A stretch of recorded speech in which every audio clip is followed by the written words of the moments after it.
Roman coins were recently discovered in Okinawa, Japan. Was the Roman Empire larger than we all thought?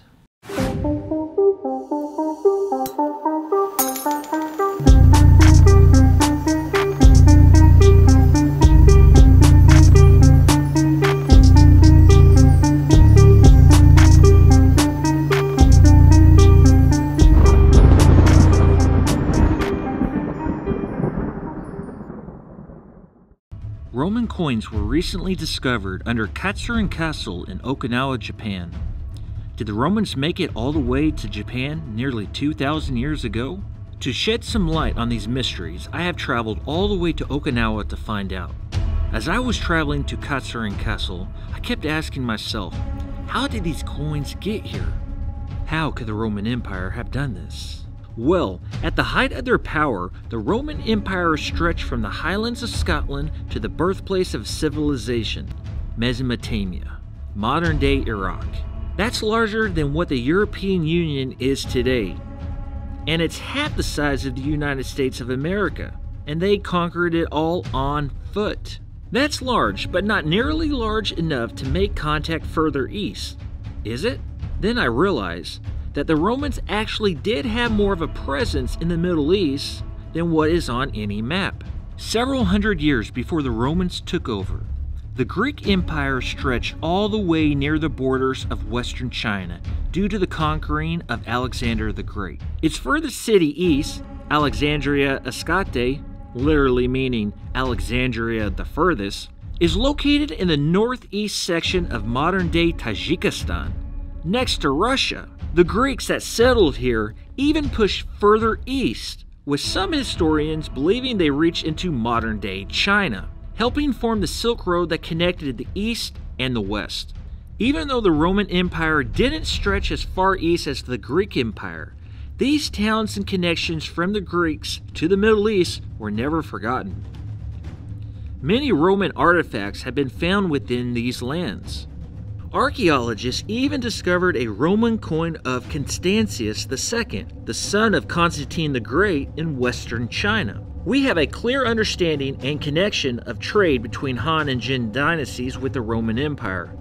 But Japan is even further away and less prominently known. Another degree of separation is that the island of Okinawa wasn't even a part of Japan 2,000 years ago. So if these are truly Roman coins here in Okinawa, what does this mean? Were parts of Japan connected to the Roman Empire as well? Maybe Katsuren Castle can help answer some of these questions. This castle was built in the medieval age and was occupied from the 13th to 16th century. This castle survived for hundreds of years due to its impregnable position along with its three-tiered system. This had to be a huge castle gate. I mean, this one slit alone I can fit my entire body in.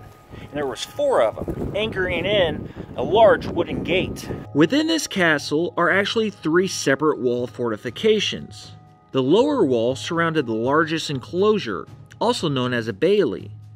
The second walled layer is believed to have housed a magnificent hall stretching over almost half of the second layer enclosure. The third layer is where the king and possibly high-ranking officials would have been.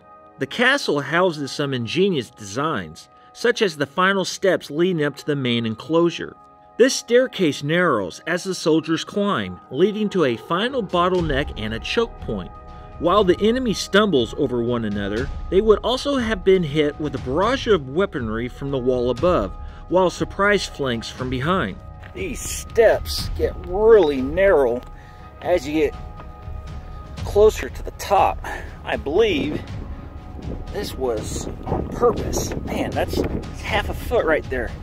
While the enemy soldiers were falling over one another trying to attack, they would also be attacked themselves by a barrage of weaponry from the wall above.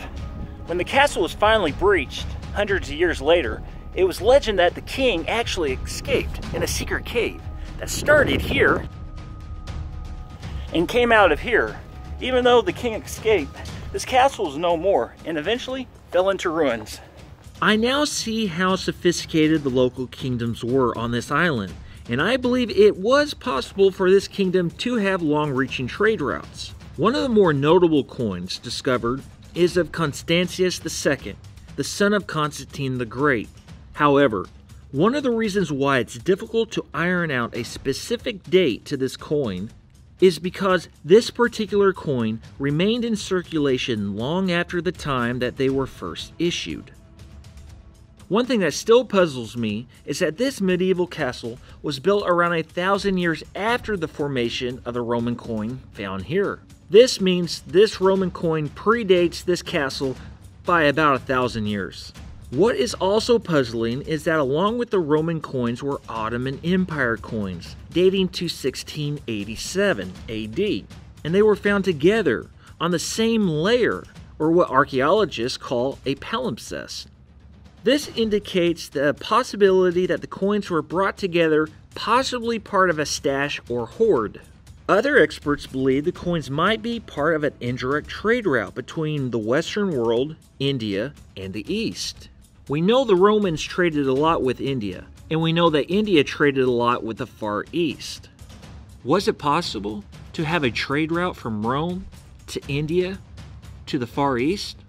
I might have uncovered an interesting link through the old Silk Road that might have explained how Roman coins got here. Even though the copper Roman coin found here was widely used around the empire, archaeologists discovered this exact same Constantius II copper coin in western China, like mentioned before, exactly right on the Silk Road. I think a land route that connected the islands of Japan to Rome might have been possible. Whatever the case, the discovery of these coins have brought world attention to this site and has also caused a whirlwind of speculation and doubt. We're standing on the forefront of possibly rewriting the history books.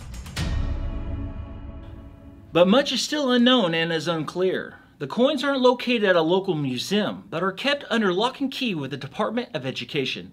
With so much scrutiny about the recent findings, the government isn't taking any chances of possible contamination of the discovery, out of risk of devaluing its historical potential.